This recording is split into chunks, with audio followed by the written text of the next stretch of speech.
What is up, guys? Welcome back to the channel. Today's reaction video is 7 Things America Does Really Well by none other than Lawrence Lost in the Pond. Go and check his channel out. The link will be in the description. Absolute legend, isn't he? Yeah, we love him. Absolutely love him. And we keep getting comments about his video he did on us. Yes. We have seen it. If you guys want us to do a reaction to it, explaining our thought process, we potentially could, so let us know in the comments. Yeah. But we saw it off camera because we was in England at the time. Yeah, we were too excited to wait to record when we got back, so we just watched it straight exactly. So we didn't want to just bring it out like we haven't seen it before when we clearly have. So we just want to say, Lawrence, absolute legend, and thank you for your thoughts. But if you guys want to see us react to that and give our thoughts, let us know in the comments below. Now, 7 Things America Does Really Well. We're going to be blowing some smoke up you guys' arse, it sounds like. Yeah. That's what it sounds like, to be honest with you. We'll decide. What we do usually then. Yeah, but it's only a positive thing. We'll decide whether we agree or not, I guess. Yeah. And I suppose say if the UK's got better than it. Yeah. You know what I mean? Or like worse. If we do. Yeah, improved or whatever. Yeah. Because maybe, I think 13 years ago when Lawrence was in the UK was really bad, shocking in America. It might be good now. Maybe it's level 1 par now. We'll see. Let's get straight into it. Smash the like button, smash the subscribe button. Let us know what else to react to. And let's check out 7 Things America Does Really Well. What we got? It feels like you're living the dream while also escaping the feds. Wait, what? Okay. Hello, I'm Lawrence. I'm from Britain and I live in the United States, and anybody that's seen my channel before will know that I absolutely love living here. Now, don't get me wrong, I do have feelings about the things that America doesn't do quite so well, just as I'm aware of Britain's shortcomings. But, I'm an optimist, and amid all of the criticisms that might be thrown at America, I often think it's important to remind myself of the things that America does well. I think amid the pandemic of the last 2 years and this sort of political division that's engulfed the country, it can be easy for us to lose sight of those details, those things that have made my stay in the United States an enjoyable one. So I'm going to outline some of them right here, right now, so that you can share this video from now until the end of time. Here are 7 things that the United States of America does really well. Before we start... Yes, it's a little bit of a... Is this a recent video? Yeah, I think this is only like a couple of weeks ago. I'm a little bit upset that he didn't say his usual little slogan. Which one? He's on a quest to find out all the things Lost in the pond.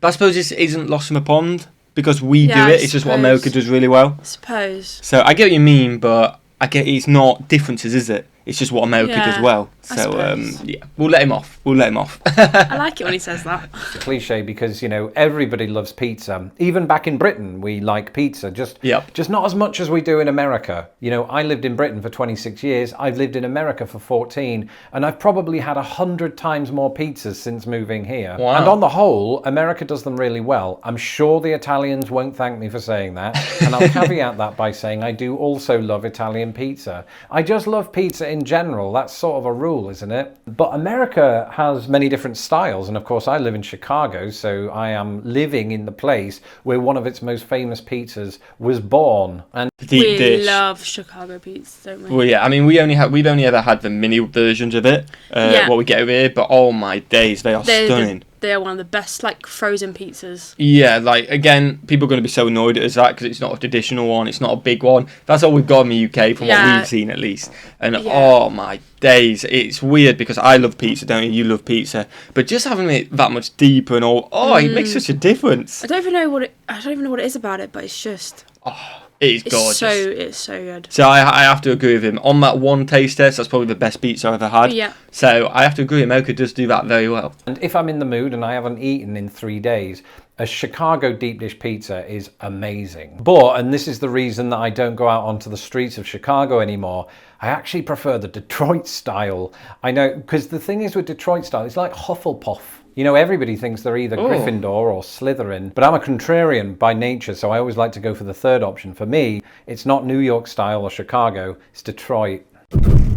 I promise that not all of my answers are about food, but I felt like I had to include this one. Not many things beat the feeling of waking up on a Sunday morning and making that decision to go to your local diner and have breakfast. For me, there's just a significant amount of warmth that comes with an American diner. It's the early morning chatter, it's the pour of the coffee, it's the omelettes and the hash browns, it's the seating booth, it's all of it. I mean, it just makes up for such a great atmosphere. And, we've never been to, you may have been to an American diner. I have. In Paris, I went to this American diner. Yep. And just the atmosphere is the staff obviously weren't American, But like they obviously portrayed to try and the typical, make it, American diner, and it was so good. I mean, I see what you mean, because kind of like I've seen a lot in the UK Sort of walking like past some of stuff. Frankie and Benny's kind of style. It's kind of they based on with American the red style. leather, kind of that shiny leather seats and stuff like that. Your pods, and they always have music playing quite loud from when I've gone past them, so I can understand the atmosphere. Yeah, well, and stuff this like that. one was pink leather seats. Yeah, and like, the staff were going around like on roller skates, and like the food was obviously all American food.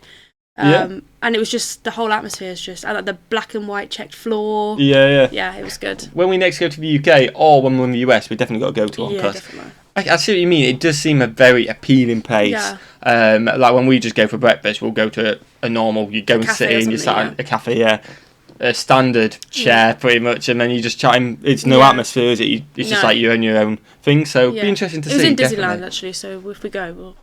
Definitely. I think it was called a Net's Diner. Oh, okay. We do have, of course, cafeterias and things like that back in Britain, but we don't really have anything that's precisely the same as an American diner, which is sort of a shame because they also remind me of adventure, right? I always think of two film characters meeting in secret to plot the overthrow of the villain who's come to annihilate the city. I mean, that's why I go to diners.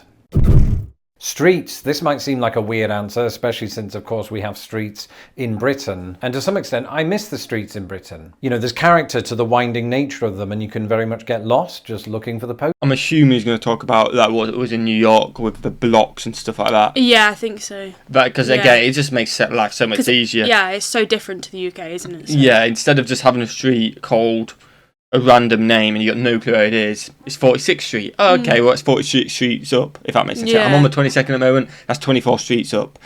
Yeah, whereas we've just got street names. Yeah, and so it's like windy, all over the place, and you got no chance. It is easier to do it in numbers because then you know exactly where you're going. Definitely, and even with names, but in straight lines, you just keep going down until you see that straight line. It's not always curved roads coming off left, right, and centre. So much easier with blocks.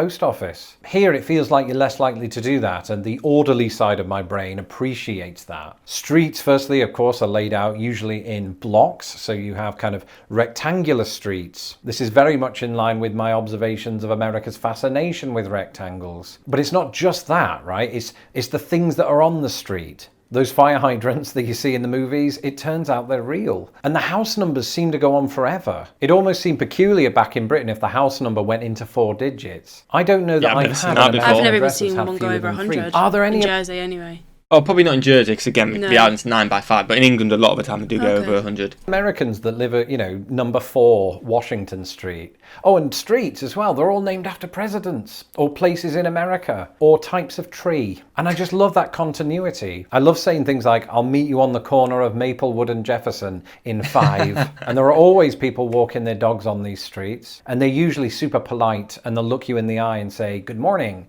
I like that. It's afternoon. I really couldn't have made this list without including entertainment. I mean, obviously that... Hollywood and stuff like that, I'm assuming.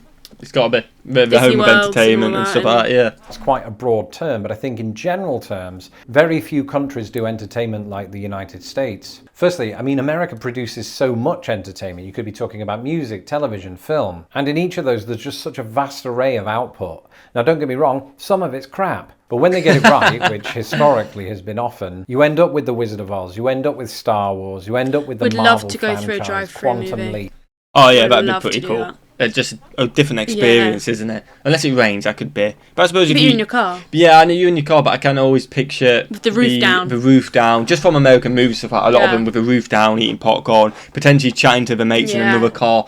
I guess you can go with a roof. That makes sense, but just a different experience, isn't it? I could go on. Wrestling. I thought about including this under entertainment, but it seems as though theme parks deserve their own entry. That was a pun on entering a theme park.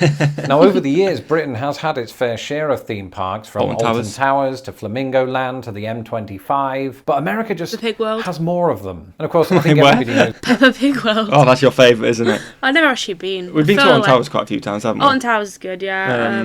Legoland is good. Legoland's alright, you get your driving licence. I mean, I'm saying it's good, I've actually never been. I've only been to Alton Towers. I've been to Chessington.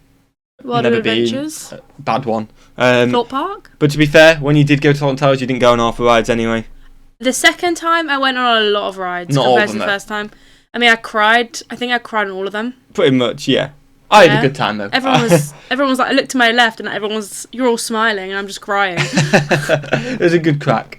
It was about Disneyland and Disney World and Universal Studios and all of that. But after moving here, I realised, much to my intense happiness, that theme parks aren't just reserved for Florida and California, but can actually be found in many states. I think the first one I went to was Kings Island, just outside of Cincinnati. And I also went to Holiday World in Santa Claus, Indiana, and yes, that's a real place. And the strange thing is I didn't go on many of the roller coasters because I have this overwhelming feeling that we're going to crash. So you might be thinking, what do you even get out of theme parks? And to me, it's the atmosphere. It's the balloons, it's the movie scores that play throughout the entire place. It's the hot summer days, it's the interns dressed in a Yogi Bear costume. See, that is the only reason like I want to go to Disney World and Disneyland is because not because of the rides. Like when I went to the one in Paris, I didn't go on there hardly anything. Yeah. It's just like the whole walking around, everyone. It's just so magical. Yeah, no, definitely. Whole, and like, then I'll just go on all the rides as well. Yeah, I'll just wait for you. Exactly. Or maybe one of you legends will come along with us just to go on the rides with me, so I'm not alone. Yeah, someone will stand with me so I don't get burgled or something. But for the rest of us, it's great to meet Yogi and friends.